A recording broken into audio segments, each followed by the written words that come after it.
Pelo sinal da Santa Cruz, livrai-nos Deus, nosso Senhor, dos nossos inimigos, em nome do Pai, do Filho e do Espírito Santo. Amém. Evangelho de São Mateus, capítulo 6, versículos 33 e 34. Assim nos diz a palavra de Deus. É Deus falando com você. Essa é uma palavra de Deus para você nesta manhã. Resposta do Senhor. O amor de Deus em palavras para te iluminar, para consolar seu coração, para fortalecer você, para te dar perspectiva. Então escute com atenção. Buscai em primeiro lugar o reino de Deus.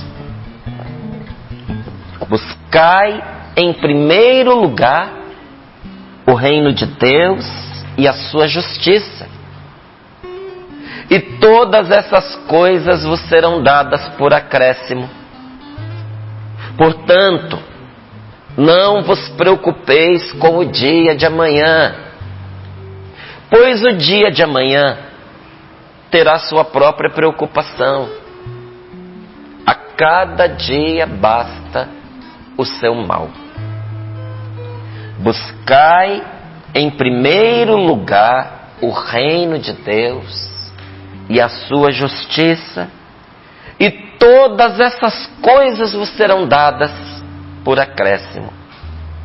Portanto, não vos preocupeis com o dia de amanhã, pois o dia de amanhã terá sua própria preocupação. A cada dia basta o seu mal. Palavra da salvação. Glória a vós, Senhor. Glória a vós, Senhor. O que é que você está precisando de verdade? Um dia, enquanto Jesus passava, um cego gritava: Jesus, filho de Davi, tem compaixão de mim. Senhor, piedade, tem compaixão. Jesus, socorro, me ajuda, Senhor. E Jesus mandou trazer esse cego. E quando ele estava diante dele, Jesus perguntou para ele: que queres que eu te faça? Que queres que eu te faça? E o cego respondeu: Senhor, que eu veja. E Jesus respondeu para ele: te seja feito conforme a sua fé. Do jeito que você acredita, aconteça para você. Aquilo que você mais quer, eu te dou. E o cego foi curado e veio a enxergar.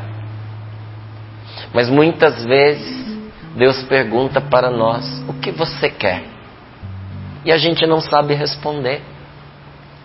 A gente não consegue trazer as nossas necessidades diante de Deus. Hoje não é para aquele cego que Jesus pergunta. Pergunta para você: o que você quer que eu te faça? O que é que você mais precisa? O que você está buscando? Qual é a sua necessidade? E aí a palavra de Deus vem e nos diz: buscai em primeiro lugar o reino de Deus e sua justiça, e todas essas coisas vos serão dadas de gorjeta, em acréscimo, de lambuja.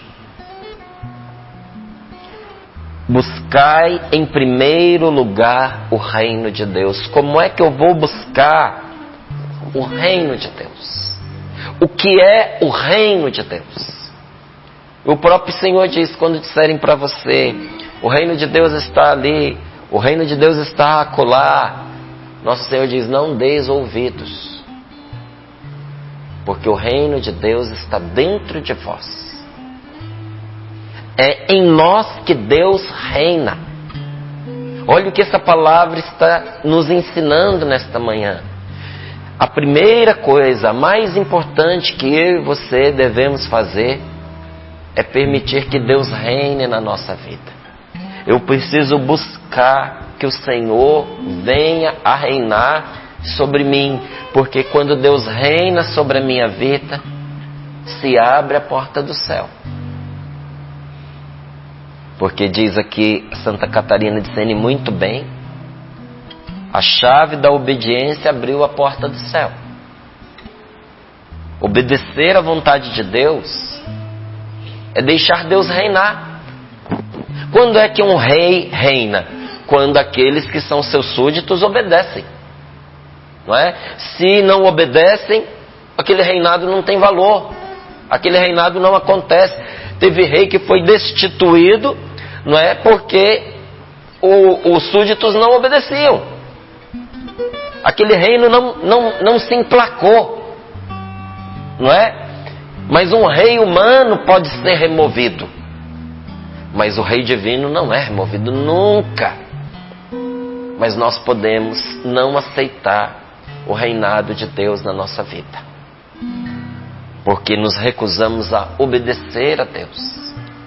Quando você deixa que Deus oriente o seu coração, dê rumo para você, o céu se abre para sua casa, o céu se abre para sua família.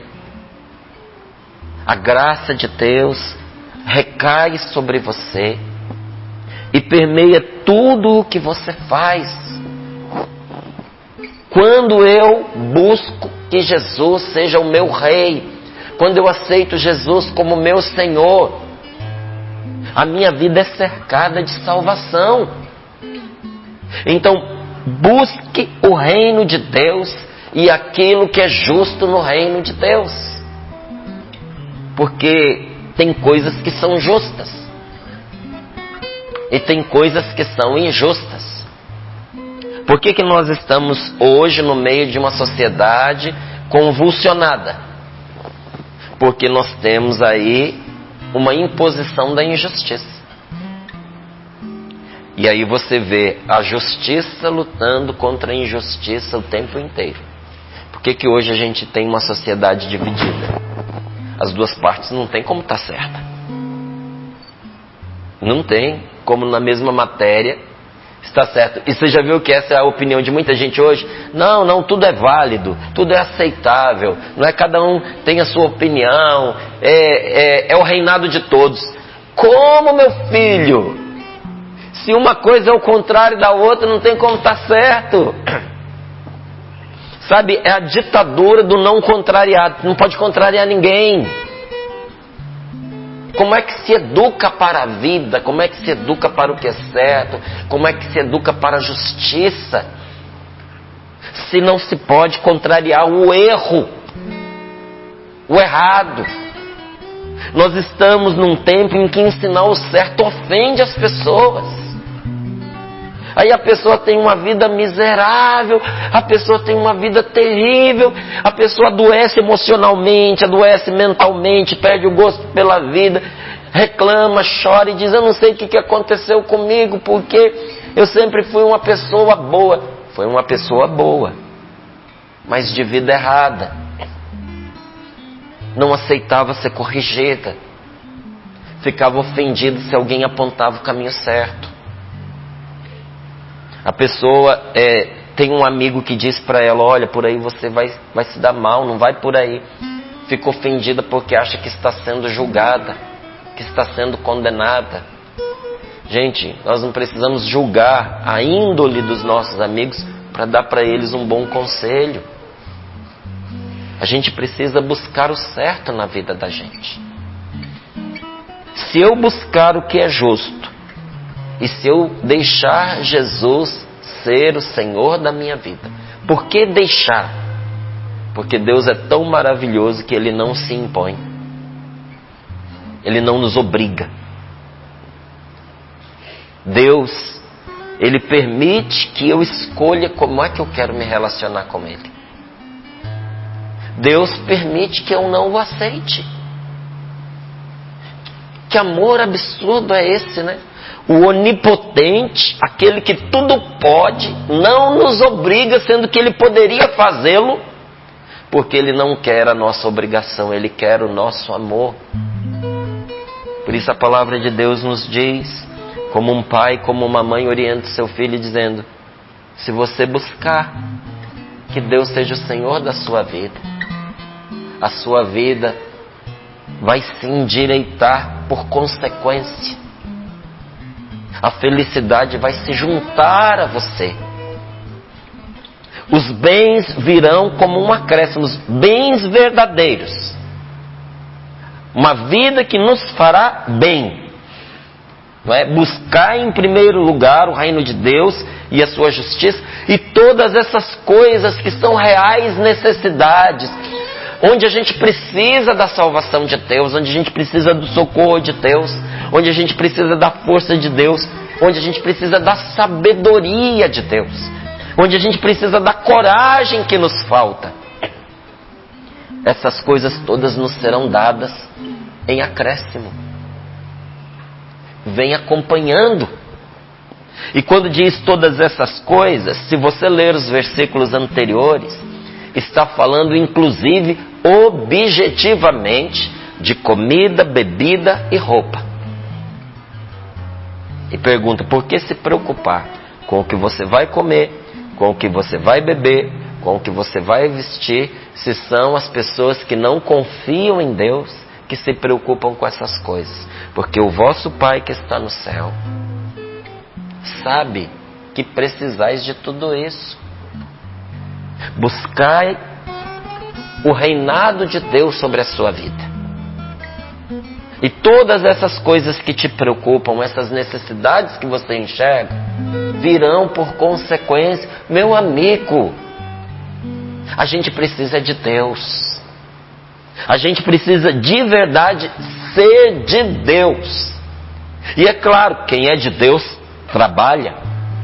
Quem é de Deus luta pela vida. Quem é de Deus vai à luta. E consegue, com certeza, pelo fruto do seu trabalho, pelo suor do seu trabalho. Mas tem gente que luta, tem gente que batalha e o resultado não vem. Porque quando você tira Deus da equação, essa garantia que você já não tem mais de que as coisas vêm por acréscimo. É interessante, não é? Em suma, é a bênção de Deus que garante o nosso sustento. É a divina providência que garante os nossos dias. Nós não vivemos só de pão, nem só de pão vive o homem, mas vive de fé. De fé em fé. Porque com fé se conquista o pão, com fé se conquista a roupa, com fé se conquista o que beber, com fé se conquista onde morar. Fé em Deus, o justo vive da fé. Se alimenta da fé mais do que qualquer outra coisa. Mas quero ver, Márcio, sem fé, com fé e sem comida. Pois é, mas a fé, ela faz com que a gente alcance também o sustento material para a vida da gente. É consequência, não é? E segue a palavra de Deus nos dizendo: portanto, não vos preocupeis com o dia de amanhã, pois o dia de amanhã terá a sua própria preocupação. A cada dia basta o seu mal. Eu preciso parar de ficar antecipando os males. Gente, nós sofremos inutilmente pela triste mania de antecipar os males.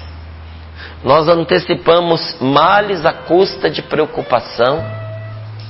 Antecipamos males que talvez nem acontecessem. Males que provavelmente nem vão acontecer. Porque quando eu fico preocupado com um problema que talvez eu nem tenha, eu torno esse problema real. Sabe, às vezes a gente materializa um problema que não existe. Quando a gente dá face para esse problema, quando a gente dá nome para esse problema, quando a gente dá voz para esse problema, quando a gente conversa com esse problema. Tem gente que vê assombração, não é porque o demônio apareceu para a pessoa. A pessoa dá face para o negócio. Ela imagina a coisa. Ela vê a coisa ali no canto. Ela conversa com a coisa. Ela está materializando aquilo que não existe. Márcio, mas olha, às vezes as coisas aparecem. Olha, não é que foi o demônio que apareceu, mas de tanto a pessoa ir cultivando, ela acaba abrindo espaço para o mal agir através daquela imaginação, daquela situação que ela antecipou e materializou. Nós temos que ter cuidado com isso. Nós não podemos dar asa à nossa preocupação, gente. Sabe, tem um pensamento imaginativo que todos nós carregamos, que ele precisa ser educado para o bem, porque senão ele assombra você, senão ele cria fantasmas na sua vida. Nós temos que ter cuidado com esse pensamento imaginativo que fica enchendo a nossa cabeça de preocupação e de caraminhola. Aí a gente começa a ver o mal onde ele não existe. A gente começa a interpretar situações incorretamente. A gente começa a julgar as atitudes dos outros pelo pior ponto de vista. Porque o nosso coração está ferido pela preocupação. E o pior, preocupação de coisas que, olha, estão no futuro lá na frente. Tem gente que é jovem, está preocupado com o dia que vai morrer. Se vai morrer doente, se vai morrer em cima de uma cama. Você sabia que tem gente que vive assim, atormentado, com medo de morrer em cima de uma cama? Pessoa nova, com saúde. Meu filho, você não precisa de graça para isso, você precisa de graça para o dia de hoje, para viver o dia de hoje. Olha o que a palavra de Deus está nos dizendo. A cada dia basta o seu mal. Você já tem o seu quinhão para você cuidar no dia de hoje, você não precisa ficar antecipando as coisas. Principalmente coisa ruim. Não é? Coisa ruim vem sem a gente chamar, imagina você chamando. Então, a cada dia, o seu cuidado. Aqui diz o seu mal porque as situações penosas, os sofrimentos, as dificuldades, as provações, as flechadas da tentação que nós vivenciamos todos os dias. Os ataques espirituais que nós sofremos todos os dias, porque todo dia a gente sofre ataque espiritual. É que a gente não percebe. Mas todos os dias nós sofremos esses ataques. Então é disso que eu preciso cuidar no dia de hoje. O que é que está aí pela frente para eu cuidar nesse dia de hoje? Porque isso basta. Ai, Márcio, a gente tem que pensar no futuro. Meu querido, o bom futuro é feito de um presente bem vivido. Ninguém constrói de verdade o futuro. Você vive bem o presente e esse presente traz boas consequências para o dia de amanhã. Exatamente o que a palavra de Deus nos diz. Você cuida do dia de hoje, vivendo o dia de hoje pela graça de Deus, que amanhã o fruto vem. Olha, até materialmente, quem é que teve bons recursos no dia de amanhã? Foram aquelas pessoas que no dia de hoje fizeram o que era certo. Foram inteligentes, criativas, dedicadas. Tiveram visão, não é? Tiveram uma boa visão. Mas elas só puderam trabalhar no hoje. Eu não conheço ninguém que esteja trabalhando no futuro. Você conhece? A pessoa mais rica desse mundo e a pessoa mais pobre desse mundo tem a mesma coisa. Só o dia de hoje para agir. Nenhuma delas age no dia de amanhã. É no dia de hoje. Então vamos cuidar do que dá para cuidar no dia de hoje. O que dá para você cuidar? Porque olha, em situações críticas, nós não devemos tentar resolver o resto da nossa vida da noite para o dia. Porque nós passamos por situações críticas financeiramente. Quanta gente foi maltratada por essa pandemia? Materialmente. Muitos encontraram na pandemia uma oportunidade. Teve gente que cresceu financeiramente na pandemia. Teve gente que ficou rico na pandemia. Olha, quem tinha lá uma fábrica de fazer máscara, eu acho que se deu bem, hein?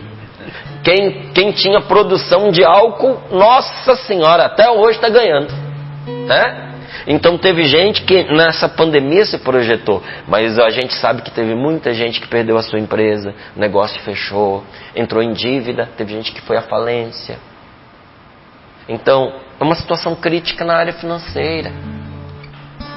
Teve muita gente que viveu a situação crítica dentro de casa, não estava acostumada a conviver, só chegava em casa depois do trabalho para tomar banho, descansar, dormir. O convívio era um pouquinho, e às vezes mesmo assim ainda brigava. Com a pandemia teve que ficar trancado em casa com a família. Viveu crise no casamento, viveu crise no relacionamento, teve problema com os filhos.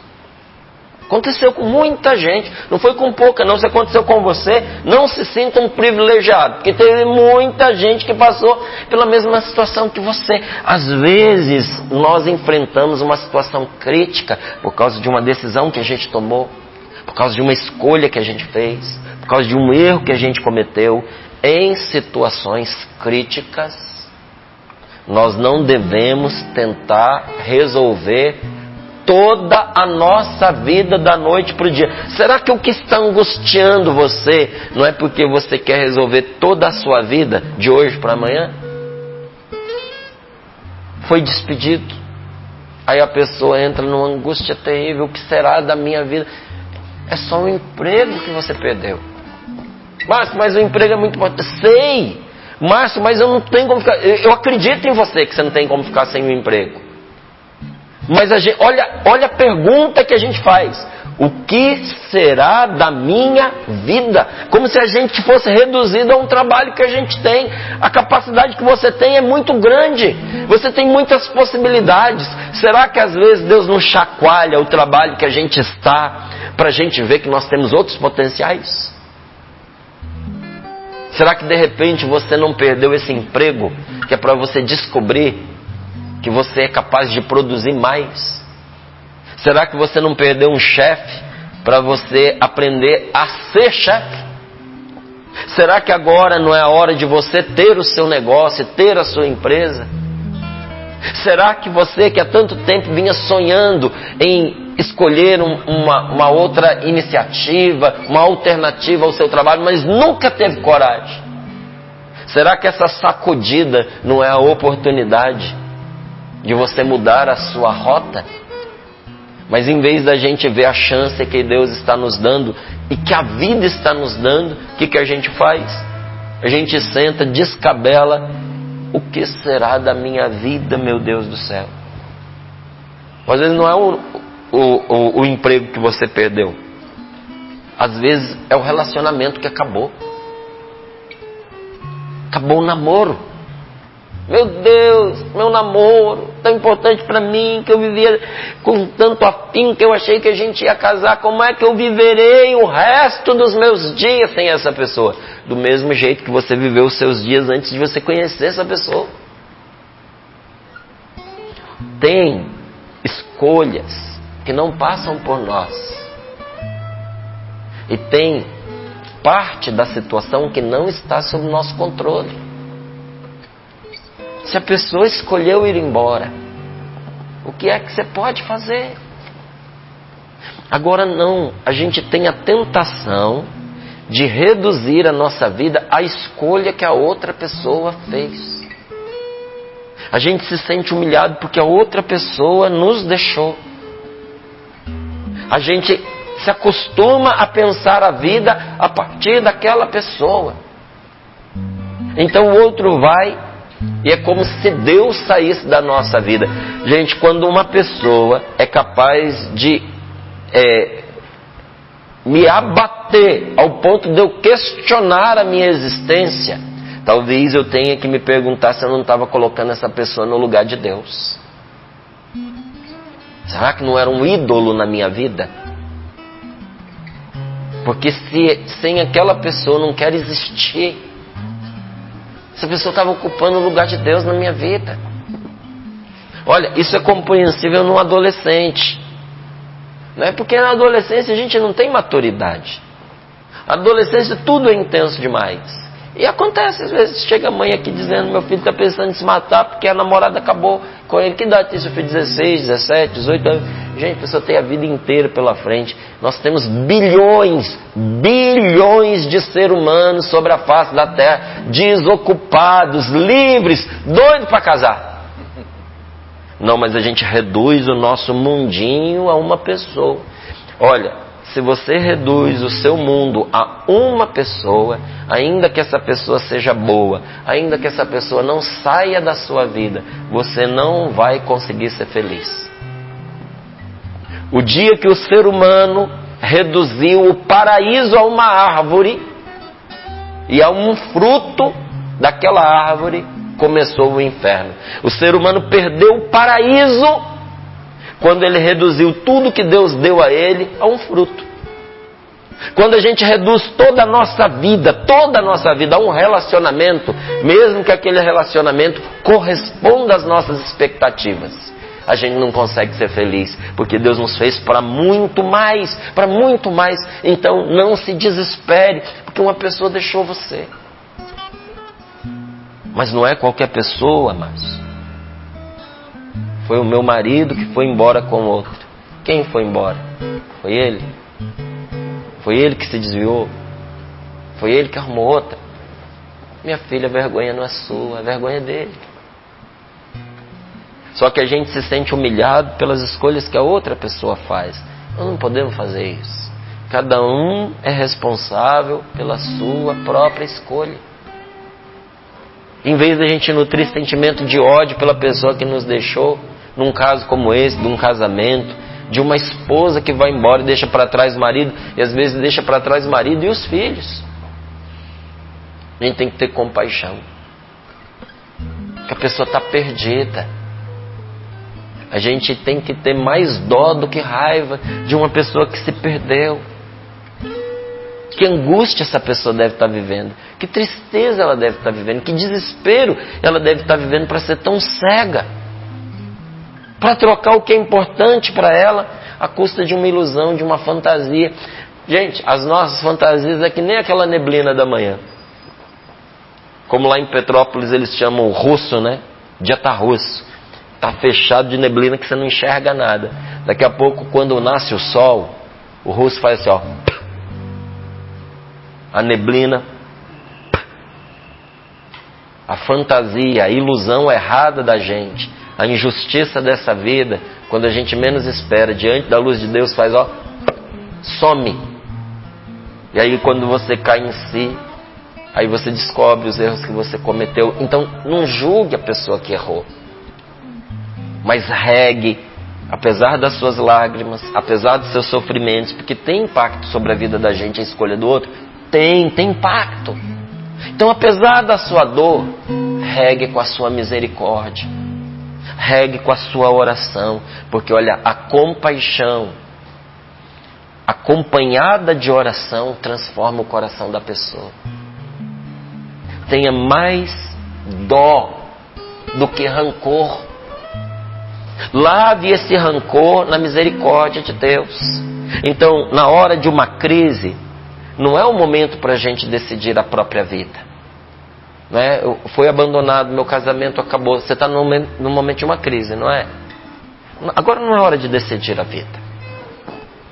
Agora é hora de você tentar seguir com a maior normalidade possível. Não é? E nessa hora, de hoje, esse dia de hoje, esse momento em que algo assim se abate sobre nós, é hora para apenas duas coisas. Se quiser, você anota aí, porque faz falta, sabe?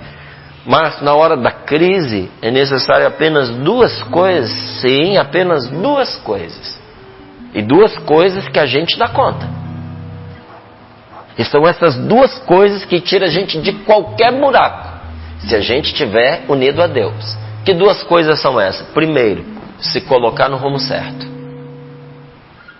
Então não é se envolvendo com qualquer pessoa, não é dizendo assim, já que agora minha vida está caindo mesmo, então vamos soltar as rédeas, vamos fazer. você vai entrar pelos caminhos da injustiça, do erro, do pecado, vai colher os frutos. Então, primeira coisa, se colocar no rumo certo. Fazer o que é certo. O que é certo? Ainda falando de um relacionamento, fortaleça os seus laços de amizade. Esteja mais próximo da sua família. Antes, por causa desse relacionamento, você não tinha tempo para nada. Agora, com esse espaço que desocupou, sobrou um tempinho. Vai estudar. Arruma um trabalho melhor. Faz uma coisa que você gosta, que você antes não fazia. Vai fazer uma caminhada. Vai fazer uma academia. Pega aquele tempinho que você dedicava àquela pessoa. Você lê um bom livro. Dê trato a você mesmo. Goste de você. Arruma um cantinho gostoso pra você tomar um cafezinho, você com você mesmo. Gente, é uma delícia a gente estar com a gente mesmo, quando a gente se gosta. Sabe, olha quanta coisa pequena, ao alcance de todos nós e boa. Ponha a sua vida no rumo certo. Vá cuidar dos seus filhos. Vá se dedicar ao seu trabalho, porque o nosso trabalho precisa coincidir com a nossa missão. Meu trabalho precisa ser uma missão. Não é? E se eu não acho que o meu trabalho é uma missão, eu preciso procurar um trabalho em que eu me realize, que eu sinto que eu estou cumprindo uma missão. Me colocar ali de corpo e alma, sabe? Você quer ajudar seu marido a se realizar? Você quer ajudar seu filho a se realizar? Ajude ele a encontrar um trabalho onde ele possa se dedicar de corpo e alma. Aí você vai ver um homem feliz dentro da sua casa. Primeira coisa, se colocar no rumo certo. Segunda coisa, quase tão importante quanto a primeira. Segunda coisa, dar apenas o próximo passo. Isso você consegue, não consegue? Em vez de você tentar resolver a sua vida, dá apenas o próximo passo. Um passo do tamanho das suas pernas. Um passo na capacidade das suas forças. O passo que você consegue dar. Porque devagar se vai bem longe. Agora, quando a gente quer dar um passo maior do que a nossa perna, às vezes a gente distende um músculo, tem que ficar parado. Devagarinho se vai longe. Tem uma máxima que diz que quem tem pressa vai devagar. Porque muita gente apressada não conseguiu chegar em casa. Ficou pelo meio do caminho, sofreu um acidente, se desviou, não é? Então, apenas o próximo passo. Ninguém sabe, gente, para onde esse mundo em que nós estamos vivendo está indo. Essa é uma angústia dos nossos tempos. Parece que a gente está num mundo perdido, não é? E esse mundo sem Jesus é um mundo perdido. Ninguém sabe para onde o mundo está indo. Então, a grande sabedoria é você saber para onde você deve ir, no sentido de você ser uma pessoa melhor. Como é que eu posso ser uma pessoa melhor nesse dia de hoje? Porque o homem sábio busca a sabedoria. Tem gente que acha que sábio é quem tem sabedoria. Não. A pessoa sábia é a pessoa que busca sabedoria. É aquela que busca o reino de Deus na sua vida. E a pessoa estúpida é aquela pessoa que acha que já encontrou a sabedoria. Essa daí não tem juízo. Quem não tem juízo pensa que já sabe tudo, pensa que já encontrou todas as respostas para a sua vida. Então, para a gente concluir, não é a situação em que você se encontra que é importante. Porque às vezes a gente acha que o importante é a situação na qual a gente se encontra, de traição, de pobreza, de humilhação. Isso não é o importante. O que é importante então, Márcio? O importante é o rumo no qual você vai dar o seu próximo passo. Porque esse rumo vai tirar você dessa situação. Em que rumo você quer ir? Para cima ou para baixo? Você quer vencer ou você quer justificar o mal que o outro fez contra você? Porque quando a gente faz a coisa errada, porque o outro errou com a gente dá razão para o outro. Os outros que estão à volta, eles dizem, é bem feito, mereceu mesmo. Olha como é que essa pessoa está agindo. Agora eu entendi porque que o outro fez isso com ela. Não, não dê razão a quem fez o mal a você. Pelo contrário, dê o próximo passo da sua vida na direção certa. Não se guie pela expectativa dos outros. Faça o que você deve fazer. Faça o que deve ser feito e fique em paz. É tão difícil, mas eu me sinto humilhado porque eu fico olhando as pessoas, eu fico tentando imaginar o que passa pela cabeça delas. Não fique tentando adivinhar o que os outros estão pensando e falando de você. Em vez disso, procure entender os pensamentos que Deus tem a seu respeito. Procure entender os pensamentos de Deus, o projeto de Deus para a sua vida. Nessa situação que você está vivendo, procure escutar o que Deus está tentando lhe dizer, porque Deus está tentando dizer algo para você. Jesus veio nos revelar que Deus não quer que nós fiquemos ansiosos, tentando resolver a nossa vida em um dia. Onde é que está isso, Márcio? Aqui, ó. A cada dia basta o seu cuidado. Não fique ansioso. Não é? O que Deus quer de mim e de você? Ele quer que confiemos nele. Ele quer que nós abracemos a sabedoria do próximo passo. A sabedoria. Talvez hoje alguém esteja precisando desse conselho. Talvez você esteja acompanhando, sorrindo para a vida hoje, para você ser instrumento, canal de Deus para alguém que está precisando desse conselho. Qual o conselho? Abraçar a sabedoria do próximo passo. Na prática, o que de bom você pode fazer hoje? O que pode ser esse próximo passo? Surpreenda com o bem quem de você está esperando o mal. O Senhor está esperando que você retalhe, que você se vingue. Está esperando de você uma atitude ruim. Surpreenda essa pessoa. Seja bom, faça o bem, seja gentil, seja generoso. Como diz a palavra de Deus, se a pessoa te forçar numa direção a caminhar 1000 léguas, caminha 2000 com ela. Se a pessoa quiser te tirar a túnica, entrega também o manto. E se de qualquer modo você acreditar que realmente não há nada que você possa fazer agora, que você não tem um passo que você possa dar adiante, porque você está travado, amarrado, você não consegue, você acredita nisso, que você não pode dar nenhum próximo passo, então aproveite que você não pode fazer nada e ao menos descanse. Já que você não pode fazer nada, se refaça. Mas uma vez que você estiver refeito, recomece devagar, um passo de cada vez. Primeiro, o mais importante. O que é o mais importante? Buscar o reino de Deus em primeiro lugar e a sua justiça. Voltar para Deus, buscar a Deus, corrigir o que está errado. E todo o resto vai ser presente de Deus para você. Vai vir por acréscimo.